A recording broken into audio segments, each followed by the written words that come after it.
Halo, jumpa lagi di Selaras Hidup, ruang tenang, tempat kita belajar hidup lebih sadar, pelan, dan bermakna.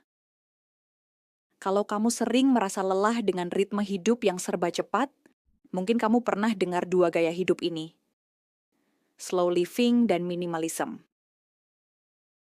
Tetapi, apa bedanya? Mana yang cocok untukmu? Dan apakah kamu harus memilih salah satu? Yuk, kita bahas bareng-bareng, dengan santai. Apa itu slow living?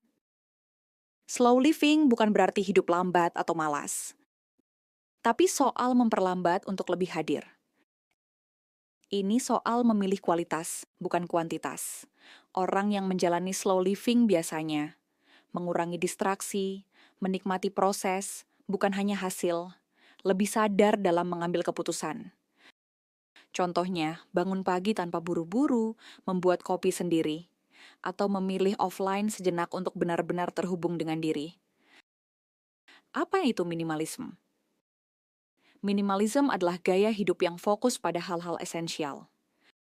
Tujuannya, mengurangi beban, baik fisik maupun mental.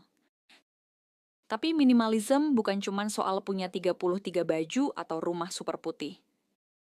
Ini tentang niat, memilih hanya yang benar-benar kita butuhkan.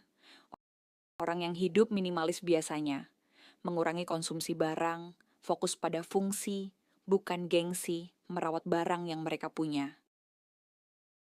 Lalu apakah ada perbedaannya? Tentu ada. Minimalism lebih fokus ke apa yang kamu punya, mengurangi barang, mengelola konsumsi, sedangkan slow living lebih fokus ke bagaimana kamu menjalani hidup dari mulai ritme, kesadaran, dan pilihan harian. Keduanya bisa tumpang tindih, tapi kamu bisa menjalani satu tanpa yang lain. Misalnya, kamu bisa punya rumah penuh warna dan seni, tapi tetap slow living.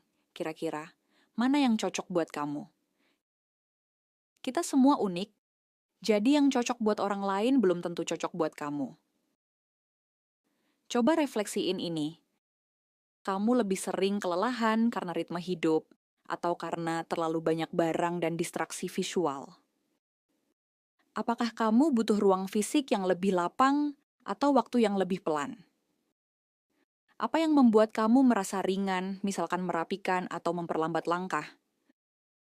Kalau kamu suka menyederhanakan benda, mungkin kamu cocok dengan minimalism.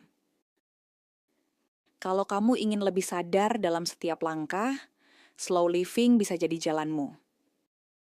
Dan yang menarik, kamu nggak harus memilih. Slow living dan minimalism bisa saling melengkapi. Kamu bisa mulai dengan mengurangi barang, lalu perlahan memperlambat ritme harianmu. Atau sebaliknya, mulai dengan mindful morning routine. Lalu lanjut ke decluttering. Intinya, dengarkan diri sendiri. Hidup yang selaras, bukan yang dipaksakan. Kalau kamu merasa video ini membantumu memahami hidup dengan lebih jernih, jangan lupa like, tulis di komentar kamu lebih tertarik yang mana. Slow living, minimalism, atau kombinasi keduanya. Bagikan juga ke temanmu yang lagi butuh ruang untuk bernapas. Dan tentu saja, klik subscribe dan nyalakan loncengnya, biar kamu nggak ketinggalan video dari Selaras Hidup. Sampai jumpa di video berikutnya. Hadirkan ruang, perlambat langkah, dan temukan arti cukup versi dirimu sendiri.